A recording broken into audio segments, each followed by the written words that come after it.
left leg, left hand. Left hand goes on top. Okay, this way. So I'm grabbing, there's these dimples in the foot right here.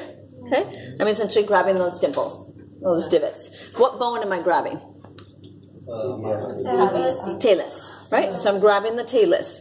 My right thumb goes onto the head of the fifth metatarsal. So it's under here, okay? And even if my hand wasn't there, do you see that how I'm moving? What joint am I moving? Subtalar. Yes, subtalar joint, okay? So this is the subtalar joint. This is what? Inversion or eversion? Inversion. Right? This is inversion. This is eversion. Okay? We technically should have twice as much inversion. If I went all the way, like that's actually a lot of. She's a ligament lax, which is why she's. Yeah. Okay. So she has a lot. Okay. But invert, evert. If I go into the center, what is that called? Neutral. Neutral. Great. This is where I'm going to look for dorsiflexion. Okay. How many degrees did we say that we needed? 5 degrees to walk. Okay. Where you're looking for this is from the fibula to the fifth metatarsal. I'll show it on that one. Whoa, that's a crooked line. Whoopsie. Here to here. Right? So just that angle. Okay. If my line isn't exact, just you know where we mean. Okay. Good. So left hand goes on top. Grab the talus. Right thumb here. Go into the center. And now I dorsiflex. Okay. So when I dorsiflex, if I get an angle that is 90 degrees, how many degrees dorsiflexion does she have? Zero, right? If I have an angle that's like 85 degrees, how many degrees dorsiflexion does she have? 5. And then if I have a degree that's like 95, she would have minus, right? So remember, we need 0 to stand. If you see minus in your client, they are compensating just to stand. Okay, which is, that's not good. Okay, so invert, evert, center. This is where I'm dorsiflexing. How many degrees is that angle? That line is so crooked, don't follow that one. Is this like an 85-degree angle?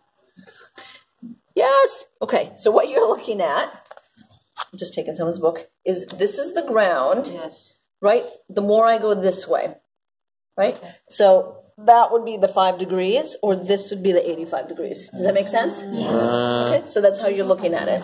Okay? So here, so now there's 2 muscles that make your calves. Gastroc soleus. Okay? When the leg is straight, both of them are in the party, right? So when I do this, I have no idea if she's tight. She's not tight, but if she was tight. Tight because of the gastroc or because of the soleus. Okay? So we're going to hold here. I'm going to hold it, and then she's going to bend her knee like 5 degrees. Bend your left knee. Yep. And then release. Okay? So, only when I say. Okay, and now bend. Do you see that it went more? Right? So as soon as she bent her knee, I got more dorsiflexion. Okay. What muscle was tight? Gastroc. Yes. Okay?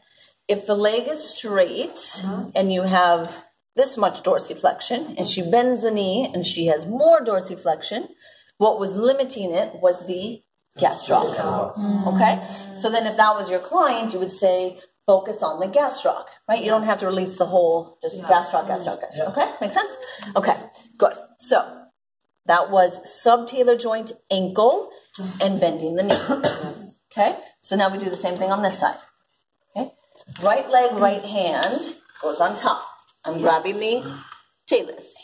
My left thumb goes on the head of the fifth metatarsal. Invert, evert. She's super lax on this side too. Go into the center, which is neutral, and then dorsiflex. Do you see how she has like 85 degrees? Yes. Right? So it's going positive. Okay? Which Here. Okay. Right? Do you see that angle? Yes. It goes. It's more that way. Yeah. Okay? Good? Yeah. So I hold here, and then you bend your right knee, and it went more. Yes. You see that? Yes. Okay?